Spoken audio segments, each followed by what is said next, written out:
क्या इजरायल की सुरक्षा विफल रही? समझना।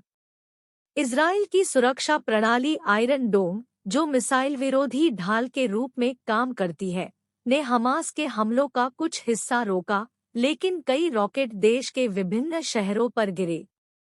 2 दिन पहले सशस्त्र चरमपंथी समूह हमास ने गाजा पट्टी से इजरायली क्षेत्र में हजारों रॉकेट दागे, जिससे मध्य पूर्व में तनाव बढ़ गया।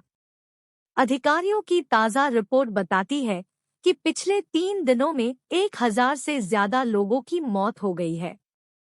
हजारों लोग घायल हैं। बमबारी इस सोमवार 9 को भी जारी है। संभावित हमलों से होने वाले नुकसान को कम करने के लिए इजरायलियों के पास एक ढाल है जिसे आयरन डोम के नाम से जाना जाता है। जब किसी हमले की पहचान की जाती है, तो तकनीक दुश्मन के रॉकेट के प्रक्षेप पथ की गणना करती है और जांच करती है कि शहरी क्षेत्र पर बमबारी की जाएगी या नहीं। इजरायली सैन्य बलों के अनुसार हमास के कुछ हमलों को डोमों ने रोक दिया था। फिर भी देश भर के विभिन्न शहरों में कई रॉकेट गिरे। मध्य पूर्व विशेषज्ञ ने कहा कि हमास का अचानक हमला इजरायली बलों की खुफिया और रक्षा में विफलता का संकेत देता है। शनिवार से हमने जो देखा वह इजरायल की खुफिया और रक्षा प्रणाली में एक बड़ी विफलता थी। यह स्पष्ट रूप से बेंजामिन नेतन्याहू के हाथों में पड़ता है, क्योंकि उन्होंने खुद को इजरायली लोगों के लिए एक तरह के नानी के रूप में प्रस्तुत किया था, जिसमें 2013 का उनका अभियान भी शामिल था। उन्होंने इस बात का संकेत दिया। वह व्यक्ति इजरायलियों की सुरक्षा और भलाई के लिए जिम्मेदार था और यह मिथक धराशायी हो गया है। इसका उस प्रधानमंत्री की छवि पर बहुत नकारात्मक प्रभाव पड़ता है, जिस पर भ्रष्टाचार के कई आरोप लगे हैं, जिसके बाद से वह अपनी सरकार को कट्टरपंथी बना रहा है। 2009 इंच, उन्होंने कहा। द टाइम्स ऑफ इजराइल के अनुसार रक्षा प्रणाली को एक तकनीकी त्रुटि का सामना करना पड़ा, जिसके परिणामस्वरूप रॉकेटों को रोका नहीं जा सका। क्योंकि हमला भोर में हुआ था, तकनीकी शक्ति होने और आतंकवादी हमलों से निपटने में अनुभव होने के बावजूद इजरायली सेना पूरी तरह से सतर्क हो गई थी। खराबी ने स्थिति को और खराब कर दिया, जिससे ऐसे हमलों के खिलाफ देश के सुरक्षात्मक उपायों में कमियां उजागर हो गई। अंतर्राष्ट्रीय पत्रकार बताते हैं कि दुनिया के सबसे परिष्कृत निगरानी उपकरणों में से एक से लैस और सुसज्जित देश के लिए हमास का हमला बेंजामिन नेतन्याहू की सरकार के लिए अपमान जैसा लगता है। रॉकेटों की बौछार के कारण नहीं, बल्कि इजरायली क्षेत्र में स्वतंत्र कार्रवाई में सशस्त्र फिलिस्तीनियों की छवियों के कारण। यह एक बहुत बड़ी विफलता है। यह ऑपरेशन वास्तव में साबित करता है कि गाजा में खुफिया क्षमताएं अच्छी नहीं थी। प्रधानमंत्री बेंजामिन नेतन्याहू के पूर्व राष्ट्रीय सुरक्षा सलाहकार याकोव अमिड्रोर ने एसोसिएटेड प्रेस समाचार एजेंसी से कहा। एमिड्रोर ने विफलता के लिए स्पष्टीकरण देने से इनकार कर दिया और कहा कि जब धूल जम जाएगी तो सबक सीखना चाहिए। मुख्य सैन्य प्रवक्ता रियर एडमिरल डेनियल हगारी ने स्वीकार किया कि सेना को जनता को स्पष्टीकरण देना होगा, लेकिन अभी समय नहीं है।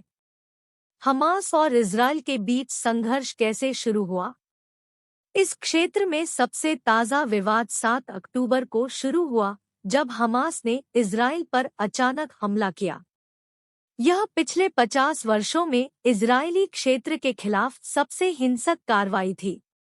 देश की खुफिया सेवाएं यह अनुमान लगाने में असमर्थ थी कि इतने बड़े पैमाने पर आक्रमण की तैयारी की जा रही थी। हमास क्या है? सशस्त्र चरमपंथी समूह फिलिस्तीनी क्षेत्रों में मुख्य इस्लामी संगठनों में से एक है। वहां 2 गैरनिरंतर क्षेत्र हैं, गाजा पट्टी और वेस्ट बैंक। 2007 से हमास ने इजरायल के पश्चिमी तट पर भूमि की एक संकीर्ण पट्टी पर स्थित गाजा को नियंत्रित किया है। इस समूह को संयुक्त राज्य अमेरिका और यूनाइटेड किंगडम जैसे देशों द्वारा आतंकवादी माना जाता है, लेकिन इसे ईरान का समर्थन प्राप्त है। हमला कैसा था? कार्रवाई गाजा पट्टी की सीमा के पास केंद्रित थी, जहां से हमास ने 5,000 रॉकेट लॉन्च किए थे। जमीन, हवा और समुद्र के रास्ते, मोटरसाइकिलों और पैराग्लाइडर के साथ हथियारबंद लोगों ने देश के दक्षिण से इजरायली क्षेत्र पर आक्रमण किया। ऐसी खबरें थी कि आक्रमणकारियों ने सड़कों पर लोगों को गोली मार दी और दर्जनों इजरायलियों, महिलाओं और बच्चों सहित का अपहरण कर लिया और उन्हें बंधक बनाकर गाजा ले गए। इसराइल की प्रतिक्रिया कैसी थी? हमास के आक्रमण का सामना करते हुए इजरायली सरकार ने जवाबी कार्रवाई शुरू कर दी। हमले के तुरंत बाद इजरायली प्रधानमंत्री बेंजामिन नेतन्याहू ने कहा, हम युद्ध में हैं और हम जीतेंगे।